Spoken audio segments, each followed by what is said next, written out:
You are listening to the So Now What podcast with Lana Manikowski, episode number 41. So now what? These three words raced through my mind time and time again during my journey through fertility treatments. I tried desperately to have a child, but never was able. I yearned for a community to join that could understand my struggles. I couldn't find one, so I created one with the So Now What podcast. I love that you found us.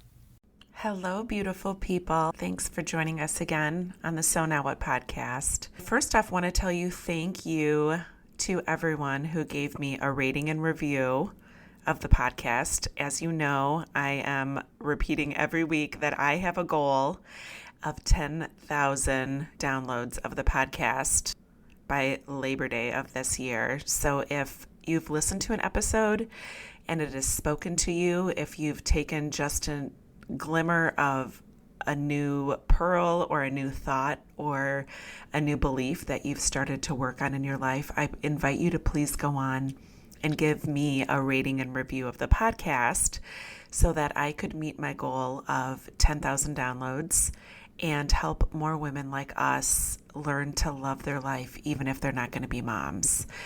So the more ratings and reviews we get, the more the good old algorithm works to route people to the podcast and help them start their journey to healing and to loving again. Last week, we started talking about the manual. So, I always love to get feedback on what's making sense for you, what maybe needs a little bit more hashing out, and I am not surprised that we need to do some more hashing out about what it is to have a manual for someone. Because as I mentioned in last week's episode, this was really a game changer for me, but something that took me a bit of understanding and a bit of practicing in my own life with relationships I had with others to see how much control I really own in the way that I feel every day and the control that I have to make the words of others affect me or not affect me. And that doesn't mean that I don't get rattled by things that people say or that I don't stop and take pause and allow words of others to make me feel less than or make me feel like I haven't tried enough or I'm not good enough. I just know that I have the ability to decide how long do I want to believe that somebody's story can truly define me. So this is work that I continue to do on myself, but now that I understand what a manual is and the fact that I always have the power to bring somebody's words into me or not bring them into me, that's where the game changer part of the manual really lies. So I'm going to go through today, and as I mentioned in last week's episode, I'm going to dive a little bit deeper. So we talked last week about how other people's behaviors don't have to make you suffer. So words that people say, questions that people may ask of us, the advice people love to give us because we don't have kids and they think that they might have thought of something that we haven't thought of. When somebody offers you their words, they don't have to make you suffer, but at this point in the game, they might bother you and they might make you question yourself and might make you feel really defensive of yourself. And there is nothing wrong with you if you're feeling defensive when someone says something to you. But what I want you to understand that you being upset by somebody who shares their feelings or their thoughts with you, they do not have the control to make you feel any way other than how you want to feel. And we were raised to believe like if we did something, we would hurt Joey's feelings, or if you don't do this, you'll really hurt mommy's feelings. We have been ingrained to believe that our actions or the things that we do or don't do can really affect others. So let's think about how that's been ingrained in us as people, that things that we do, we might want to shy away from doing something because, God forbid, we don't want to hurt someone's feelings or we don't want to offend somebody. But how many times have you been in a situation where you said something and somebody was really upset with you or thought you were a total jerk for doing something or saying something, and you had zero intention of it coming out that way? Or you had the best of intentions for somebody and things just blew up in your face? Now, I would really want you to ask yourself, why did that happen? You know that you did not mean for somebody to be hurt by your words or hurt by your actions, but they were. So then you find yourself being like, I'm so sorry, I didn't mean it. I mean, we all probably have friendships and things that have happened between other people that maybe have broken a bond or severed a relationship or changed a relationship with somebody simply because words that you might have said to somebody, they were not interpreted the way that you meant them.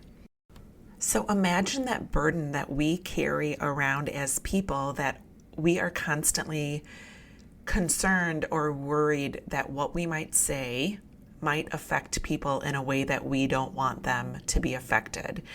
When we understand that we have the ability for ourselves, not for your friend, not for the person on the other side of things who doesn't listen to this podcast and maybe has never heard of the manual, but if you can start with yourself as the first person who's been exposed to this, and you understand that you have the ability, regardless of what someone says, or if it came out a way that they didn't mean, or if they're just an asshole and just wanted to be a jerk to you that day, imagine if you could continue on with your day and you did not have to feel overcome with feelings of disappointment, feelings of regret, feelings of missing out, feelings of yearning to have a life other than the life that you're currently living. And if you are walking around and allowing yourself to be affected by words of other people, you're constantly going to be in this volley of emotions and only allowing yourself to feel the way that you truly want to feel if people are saying things that don't affect you. So hear me clearly when I tell you that you are not going to just flip a switch and never as a human be affected by what people say or do.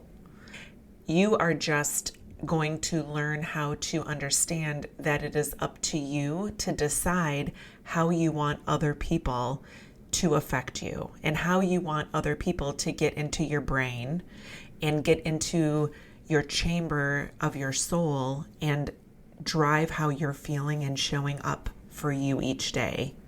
Because when we give that authority away to other people, we'll never be able to fully embrace life as we want it to be for us.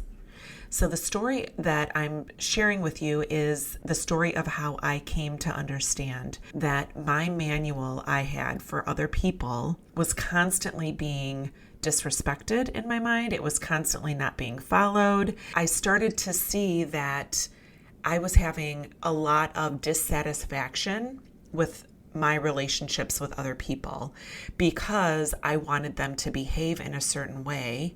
And I was very detailed and very precise about how I wanted others to react to me. When I had this book of rules and expectations for what's normal, what's kind, and what are acceptable behaviors for somebody who's going through infertility treatments or somebody who's questioning their life and questioning their future. And people in my life and strangers came around and weren't following that manual. I gave away so much of my desired feelings and peace and serenity that I was just wishing that I could feel for so long after finishing my infertility treatments. So as long as I give that away and allowed how other people reacted to me or towards me I was just always going to be beholden to them to act a certain way so I could feel a certain way. And that's really how you know that you are having a manual for somebody, that if they do X, then you can feel Y. If you find yourself in situations where you're like, I just wish Monica knew that I do not want to go to her baby shower. And when Monica sends me an invitation, she is being disrespectful of me or being assumptive of me that I'm okay enough to go to her baby shower. So all of a sudden, we've made Monica this bad person because we have not communicated with Monica and said, Monica, I would so love to come to your baby shower, but I'm just not there. Or Monica, thank you so much for thinking to invite me. I'm just not sure that I can really muster up the energy to come to the baby shower. So instead, we create this story about what an awful person or assumptive person or not a good friend Monica is because she sent us a baby shower invitation.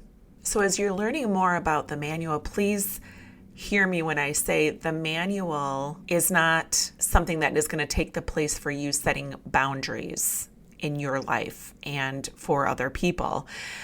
That's a totally different thing that we can cover off on another episode. But the manual is more so when you have expectations for how other people should treat you, words people should say to you, actions they should take. You oftentimes have not even communicated your expectations of other people. But that said, even if you've communicated expectations, knowing that people do not have enough power to supersede what it is that you want to feel in your heart and for yourself and the feelings that you want to walk around with every single day. So when you understand that you have the ability to feel however you want to feel based on what you're allowing yourself to feel, the world is just going to open up to you and you will feel so much more self-confident. You will put yourself out there and you will see yourself. I know for me, I saw myself inserting in opportunities that I never felt I would ever feel comfortable being around or being put in, because I knew that regardless of what someone said or someone did, I had no expectations of other people. The only expectations I had were for myself. And I knew that if I could show up every day having the confidence that I could be who I wanted to be, and that I chose the feelings that I wanted to feel, then I could show up most anywhere and not have to go home and sob in my pillow.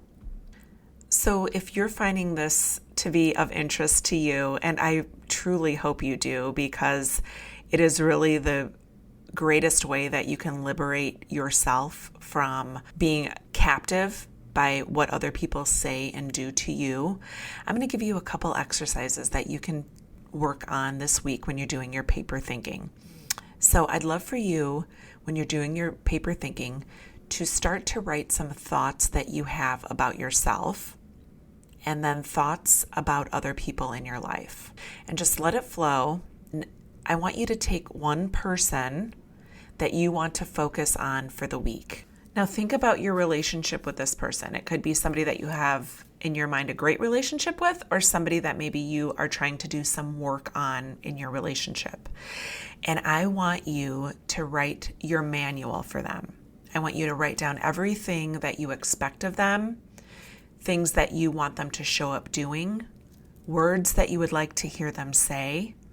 Do not hold back. Just write down everything that you have in your mind about how you want this person to act towards you, specifically towards you. And then we are going to go through and decide, are some of these things worth sharing with that person? Are you willing to sit down with this person and say, hey, listen, I would really like to strengthen our relationship. And these are some of the things that I would find mutually beneficial for us to grow our relationship on. Because as we discussed, oftentimes we have a manual for how we want people to operate, yet we never show them or tell them what we have expectations of for our relationship or our friendship with one another. So thanks again for all the feedback. If you're questioning how this is even possible or questioning how you can start to implement the understanding of how manuals work and where they show up in your life, reach out to me, because the more I understand what you're needing and more clarification I can offer, the more value you're going to get out of the time that we spend together and the exercises that I offer you here on the So Now What podcast. So have an awesome week, and remember, it is never too late to discover your meaning. I'll talk to you next week.